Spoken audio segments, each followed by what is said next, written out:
Hello, આજનો hot topic છે સુખાનુભૂતિ.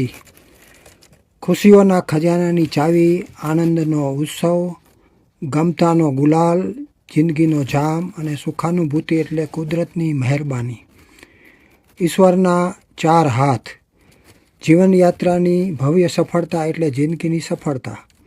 હું doctor Harish Makwana all time happiness YouTube ચેનલમાં આપનું હાર્દિક સ્વાગત કરું છું. સદા સુખી સુખાનુભૂતિ એટલે આપણી જીવનયાત્રાનું અંતિમ લક્ષ્ય અને અંતિમ ધ્યેય. આ પૃથ્વીલોકમાં જન્મેલા દરેક દેહ એ કુદરત અને પૃથ્વીલોકનું ઘનીભૂત સ્વરૂપ છે. એટલે કુદરતની બધી ખૂબી અને અજાયબીઓનો મોટો ખજાનો છે.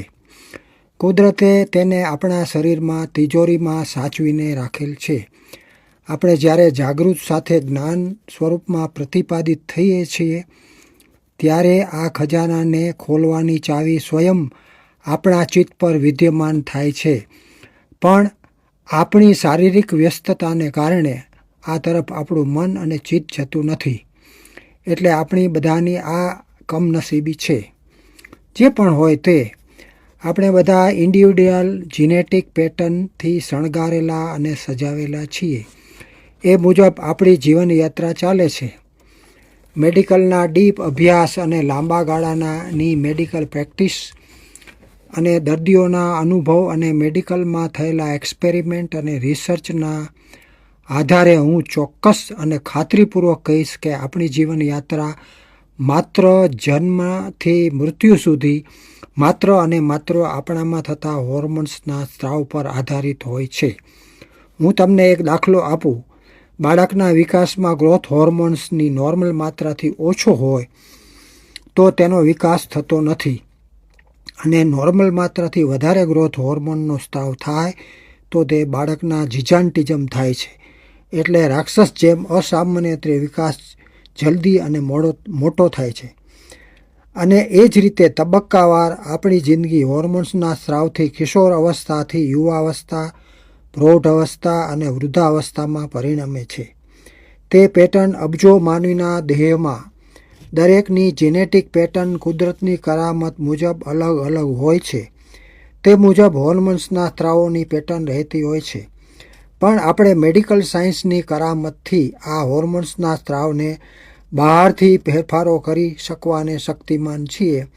એ કુદરતે આપણને આપેલી દેણગી છે. આપણે બધા કુદરતના આભારી છીએ.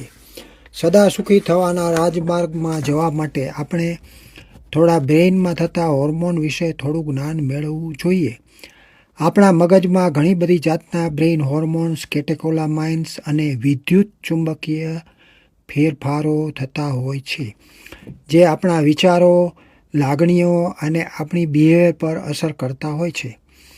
આપણે ડે ટુ ડે લાઈફમાં સુખાનુભૂતિ અને ચિંતા જે અનુભવીએ છીએ તે આ હોર્મોન્સ આધારિત હોય છે. એટલે આપણે પ્રયત્ન એ કરવાનો છે કે હેપી હોર્મોન્સનો સ્ત્રાવ વધારવા માટેનો પાસવર્ડ જાણી લેવો જોઈએ. દાખલા તરીકે પાસવર્ડ એટલે હેપી હોર્મોન્સની કેટેગરીમાં આવતો હોર્મોન્સ એન્ડોર્ફિન. એ રિલીઝ કરવા માટે દૈનિક કસરત કરવી જરૂરી છે. શારીરિક કસરત, જોગિંગ, કુદરતના ખોળે વિહરવું, સ્વિમિંગ કરવું એ આ હોર્મોન્સના સ્ત્રાવને વધારે છે. એટલે આપણો આખો દિવસ ખુશમિજાજ અને સ્ફૂર્તિલો રહે છે. હેપી હોર્મોન્સની કેડરમાં આવતો બીજો હોર્મોન્સ છે ઓક્સિટોસિન, જે દિવસ દરમિયાન એકબીજાને હગી કરવાથી સ્ત્રાવની માત્રા વધે છે. માતા બાળકને ભાવોમાં લઈને જે સુખાનુભૂતિ કરે છે. આપણે પ્રેમથી એકબીજાને ભેટીએ ત્યારે આ હેપી હોર્મોન્સનો સ્ત્રાવ થાય છે.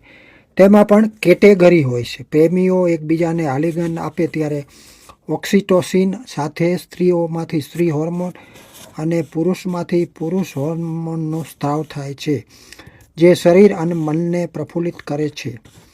જ્યારે આપણે શારીરિક સંબંધ સેક્સની પ્રક્રિયા વખતે આ બધા હોર્મોન્સના સ્ત્રાવોના શરીરમાં માઇક્રો ફુવારા થાય છે. એટલે જ સેક્સ વખતે વધારે સુખાનુભૂતિ થાય છે. પણ આપણે એટલા બધા નાદાન છીએ કે 100માંથી 90 લોકોને સેક્સની પ્રક્રિયા દરમિયાન પૂર્ણ સુખાનુભૂતિ થતી જ નથી. કુદરતે આપેલા અફાટ સુખથી આપણે વંચિત રહીએ છીએ. એના વિશે ભવિષ્યમાં હું અલગ વિડીયો આપને આપીશ. ત્રીજો હોર્મોન ડોપામીન છે, જે ઇન્ડિવિડ્યુઅલ મનગમતી પ્રવૃત્તિમાં ગરકાવ થવાથી આ હોર્મોન્સનો સ્ત્રાવ વધે છે અને આપણને આનંદ અપાવે છે. કવિને કવિતા બનાવતી વખતે, ચિત્રકારને ચિત્ર સર્જન કરતી વખતે, સ્ત્રીને શણગાર કે ખરીદીમાં આનંદ મળે છે અને આ પ્રવૃત્તિમાં પ્રશંસા મળતા હોર્મોન્સ રિલીઝ થાય છે. આ કેટેગરીના આગલો હોર્મોન સિરોટિનોન છે, જે સેવાકીય પ્રવૃત્તિ કરો, લોકોમાં આશીર્વાદ મેળવો અને આવી ઘણી ડે ટુ ડે પ્રક્રિયામાં પોઝિટિવ એન્વાયરમેન્ટ મેળવો ત્યારે આ સિરોટિનોન રિલીઝ થઈને આપણને ખુશી આપે છે.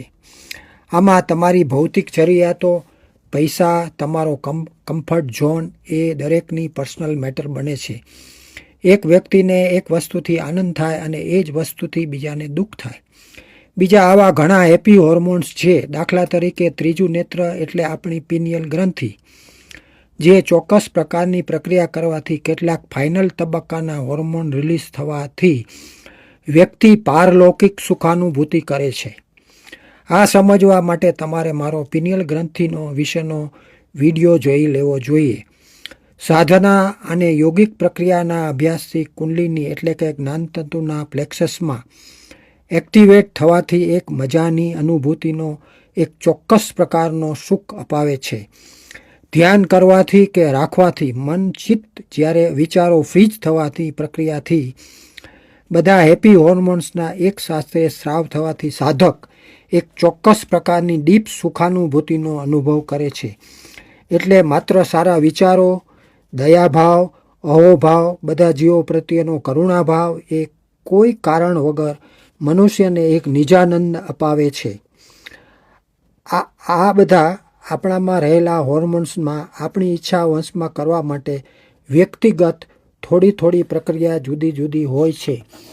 થોડા કારણો દરેક જીવનના બ્રહ્માંડીય ડાયમેન્શનમાં થોડા માઇક્રો ફેરફારો હોય છે. એટલે આ જીનેટિક પેટર્ન દરેક જીવની અલગ અલગ જૈવિક પ્રકૃતિ અલગ અલગ હોય છે અને આમાં દરેક પેરેન્ટ્સ પોતાના બાળકોને નાનપણથી આ genetic happy hormones pattern set કરવા માંગતા હોય તો અમે દરેકની ઇન્ડિવિડ્યુઅલ માનસિક અને શારીરિક પ્રકૃતિ જાણીને એ મુજબ ટ્રેનિંગ આપીને આપને આપની જનરેશન સુધારીને ભવિષ્યમાં કાયમ સુખી થાય.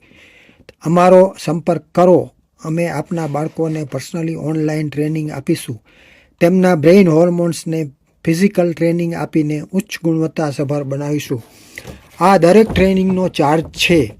એટલે ફેસબુક, ઇન્સ્ટાગ્રામ કે બીજા સોશિયલ મીડિયામાં આવતા ગુરુઓ ટ્રેનિંગ આપે છે એથી અલગ પ્રકારની યુનિક ટ્રેનિંગ છે હોવાથી દરેકે પર્સનલ ટ્રેનિંગ આપવામાં આવશે. સુખી થવાના રાજમાર્ગ પર ગાડીને લઈ જવી હોય તો સંપર્ક કરો.